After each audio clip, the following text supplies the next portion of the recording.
Do I ever feel like, I want to be doing the work at the grassroots? I did feel like that a lot when I was 18 and 19, and I dropped out of college and told my mother that I was going to work with NGOs and, make a difference in India. And I think one of the things that really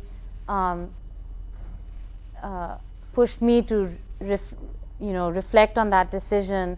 I actually have a sister who has chosen to do that, and she was an Ashoka Fellow and runs a wonderful small NGO working with women and animal husbandry and livestock issues in Orissa and eastern Andhra Pradesh.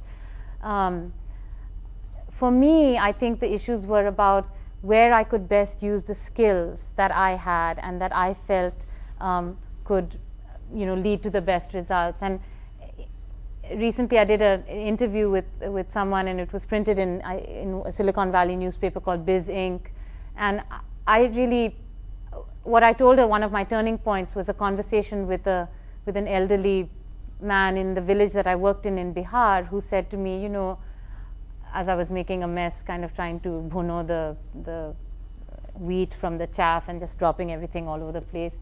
He said to me, I know you want to help us, but why is it that you don't think of the fact that you are educated and you know how to read and write, you even know how to speak English?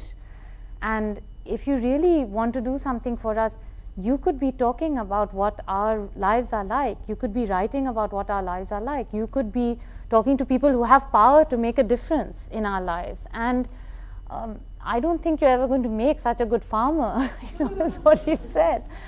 And it's not that at that moment it shifted my life, but I think it kind of sat inside me for a while, and I really had to think about it.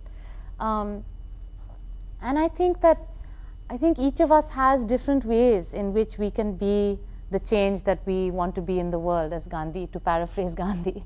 And I think each of us has to choose that path that we can choose and do it because we think we can do it best.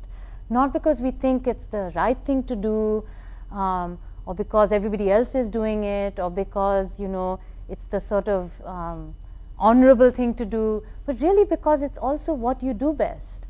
And I think it's taken me a long time of kind of trying many different things to come to a place like the Global Fund and really feel like, okay, I'm home. This is what I do, and this is what I like to do, and this is what I can do, and feel like you are making a difference on the things that you originally somewhere started out wanting to make a difference in. So I think that's how I've made my choice. What I think is hard is being here, and I think maybe right now particularly, being in the United States and not being in a different part of the world. I think that's hard at moments. But in some ways I feel like that's also an important job. I feel that having lived in this country and having lived in other countries many years of my life, playing the role of a bridge is maybe one of the ways in which I can be a good entrepreneurial leader.